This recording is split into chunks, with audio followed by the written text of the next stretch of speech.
Assalamualaikum, selamat sejahtera, Wanakem, Tachahau. Saya Muhammad Suman Siwam. Kembali lagi dalam isu IMM 13. IMM 13 hadir. Saya rasa masyarakat faham apa yang saya nak sampaikan. IMM 13 hadir.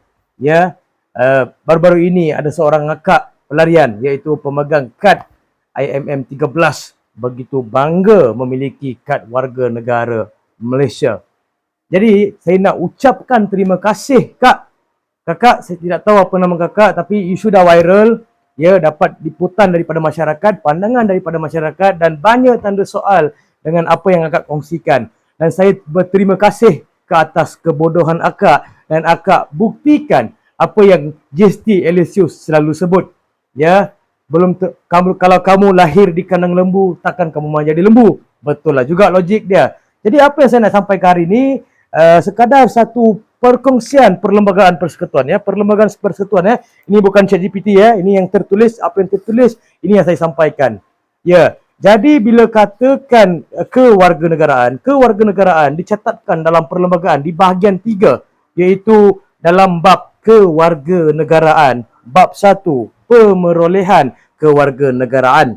Jadi apa yang saya nak soalkan, bila mana saya dengar akak ini bercerita bangga dengan pelarian, dia tu bangga, dia ni pemegang IMM 13 dan diberikan kad pengenalan, itu tidak masalah kalau dikatakan ikut undang-undang. Kami rakyat Malaysia tiada masalah sebab itu dilaksanakan dari segi perlembagaan persekutuan. Tetapi di sini jadi persoalan, ya, dia minta IMM 13 semua hadir. Dia minta semua hadir dan dia minta viralkan dan isu pun dah jadi besar, dah didapat pandangan daripada pihak kerajaannya sendiri. Jadi dia soalkan anak-anak buah dia tidak dapat IC. Kak, kena ingat Kak, logik akal dia.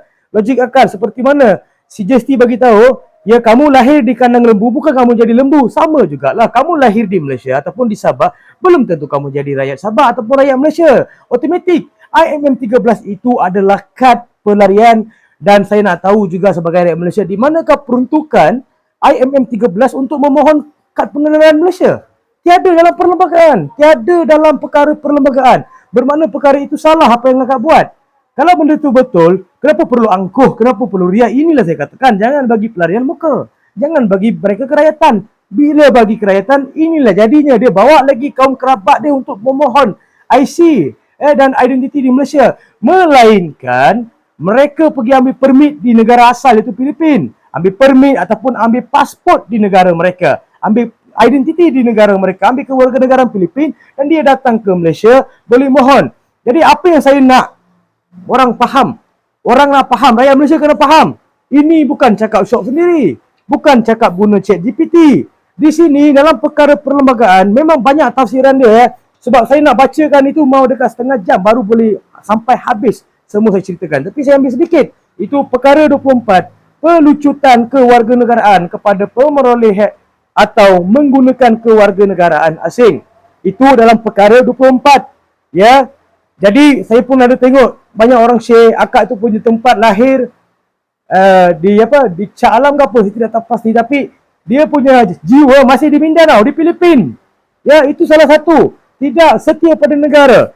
Jadi bila mana tidak setia pada negara dan bila mana dia memprovokasi, dia dapat IC dan dia bangga suaminya Pakistan, dia sendiri yang mengaku, dia sendiri yang bangga dengan kad pelarian dia IMM 13. Bila kita sebut, ada orang kata kamu kena jaga hati-hati mereka. Jangan kata pelarian tetap pelarian. Memang pun itulah tafsiran undang-undang yang katakan pelarian tetap pelarian. Walaupun 40 tahun ataupun kerana tinggal di Sabah, memegang IMM 13 selama 50 tahun, 56 tahun, kamu tidak boleh menjadi rakyat Malaysia walaupun dah lama. Sebab kita kena tahu tujuan kad itu diberi bukan untuk rakyat Malaysia. Ini adalah tempat persinggahan sementara untuk kamu balik. Kalau kamu tak balik, kamu menuntut MyKas, kamu menuntut IC, itu adalah perkara yang sia-sia. Birokrasi JPN dan birokrasi Malaysia ini bukan macam Filipin. Dan apa yang saya nak katakan, pihak berkuasa, Jabatan Imigresen, Jabatan Pendaftaran Negara, ya, boleh menggunakan perkara 26 dalam perlembagaan persekutuan, iaitu peruntukan lain bagi melucutkan kewarganegaraan melalui pendaftaran ataupun penaturalisasian. Ya. Di situ dalam kurungan 1, kerajaan persekutuan boleh melalui perintah melucutkan kewarganegaraan mana-mana warga negara yang menjadi warga negara melalui pendaftaran ataupun melalui penaturalisasian jika berpuas hati bahawa pendaftaran atau perakaran naturalisasi itu telah didapati dengan cara fraud, nyataan palsu atau menyembunyikan apa-apa fakta material atau telah dibuat atau diberikan dengan silap. Jadi, bolehlah ambil tindakan daripada perkara 26 untuk siasat. Sebab apa? Dia menuntut ya IMM 13 untuk dapatkan MyCAS, MyIC. Sedangkan terang-terang IMM 13 itu adalah kad untuk pelarian dan dia sendiri pun bangga sebagai pelarian daripada Filipin. Jadi, di sini apa yang Jesti kata telah terbukti, apa yang dikatakan Jesti telah terbukti. Dan apa yang disoalkan setiap kali kamu buktikan dari kebodohan dan dari riak kamu sendiri. Kakak ini ya satu contoh yang boleh diambil sebagai teladan bila mana pelarian dapat kad pengenalan di Malaysia. Ya, ini sekadar perkongsian untuk kita faham. Ya, ada banyak lagi perkara yang boleh kita rujuk dalam perlembagaan persekutuan. Ya, daripada perkara apa ni? Kejap saya ulang. Daripada perkara 14 hingga 31 adalah berkaitan dengan kewarganegaraan. Boleh rujuk perlembagaan dan baca perlembagaan dan fahami apa yang dikatakan sebagai kewarganegaraan, dan akad ini memang sah-sah boleh lucutkan kerakyatan dia daripada perkara 26. Sebab apa? Dia mementingkan pelarian daripada Filipin untuk diberikan MyCAS dan identiti di Malaysia. Itu adalah satu pelanggaran perlembagaan persekutuan. Dah terang-terang ditahu IM 13 ini tidak termasuk dalam perlembagaan persekutuan sebab tidak ada ditulis di sini IM 13 pelarian di Malaysia di Sabah boleh menuntut kad pengenalan, melainkan mereka ada pasport daripada Filipin, mereka ada mohon kerakyatan daripada Filipin dan mereka ada permit daripada Filipin datang ke Malaysia mohon kerakyatan. Itu tidak ada masalah, memang ikut landasan undang-undang. Tapi ini perkara kita perlu soalkan.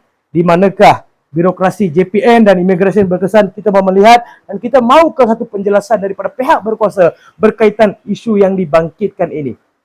Sekian, terima kasih daripada saya Muhammad Suman Siwam.